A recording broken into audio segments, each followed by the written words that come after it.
James Wilson here, myfitnessmap.com. Today we will be discussing resistance training and most specifically the failure principle. This is exciting. I see a lot of people, they're not really reaching the benefit of their training because they have this predetermined idea that you have to stick within a specific rep range in order to see the progress that you want. You know, I see this all the time. You need 3 to 6 if you're going to gain strength, 8 to 12 reps if you want hypertrophy, and if you want to tone, you need to do 15 plus reps. Yes and no. Here's the thing. It all comes down to your nutrition. If you're doing 3 to 6 reps, if you're not eating for strength, you're not going to see any strength gains. Same thing with the hypertrophy in the 8 to 12 reps or the toning. Ladies, if you don't have muscle to tone, then it doesn't matter what rep range you're choosing, you're not going to see the tone or the definition.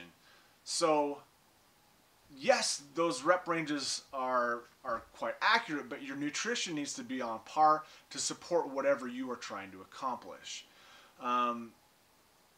With toning, you know, you have to have the muscle, and then you have to be eating at a caloric deficit for your body to see that definition come through. If you're wanting muscle strength or hypertrophy, then you're going to have to be eating the calories to support the strength and to support the muscle growth. So that's where a lot of that gets confused. The failure principle. So with these predetermined rep sets, there's so many people. Let's use the lat pull down for example. There are people that are doing lat pull downs, and let's use a female because this is fairly stereotypical, but I see this a lot with the females. You'll go, okay, well 15 reps is toning. I'm going to do 15 reps. And so they pick this weight and they do the reps, and they get to 15, and then what happens? They stop. They could easily keep going, but they stop. And you're really setting yourself up for failure. You have to keep pushing. You need to push to failure. The muscles, they need to be taxed if you're going to see any kind of response. If you set it for 15 reps and the weight's low and you could easily rep out 40 reps, you're not going to get the benefit of the exercise. So this is what I recommend. If you're shooting for 15 reps, that's fine. Shoot for 15 reps. But if you get to 15 reps and you can keep going, then keep going and rep until you fail. And then depending on how many more you're able to rep, that's how much more you need to increase your resistance. So let's say that you're shooting for 15 and you get 25 reps. Take that pin and lower it, and then rep until you fail. Ideally, you want to be able to get to the point where those last 2 or so reps are a fight. Mentally, you want to quit, and then you push through. That's where you're going to see the changes in your physique.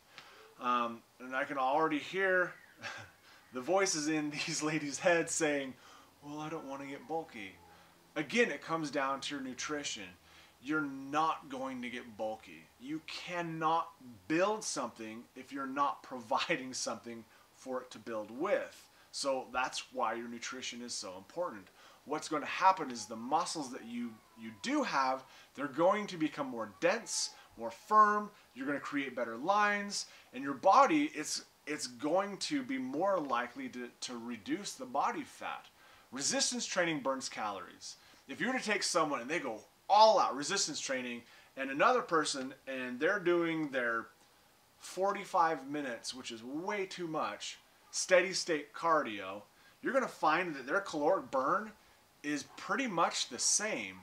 But there's a difference here. With cardio, as soon as you're done, your calorie multiplier then begins to drop and fades, and that's it. Where with resistance training, it's a slow descent over time, and even if you're able to increase a little bit of lean body mass, your body's going to then be able to burn more calories even while at rest. So train to failure. If you're at a station or a machine where you can easily just drop the pin and keep repping, then do it. Drop set. Do 10 reps or 12 reps or 15 reps or whatever the case may be, then drop the pin and keep going, and then drop the pin and keep going. This is where you're going to get the dynamic shape to your muscles. This is where you're going to get the tone lines. This is where you're going to see the added benefit to the muscle and the resistance training. So, train to failure.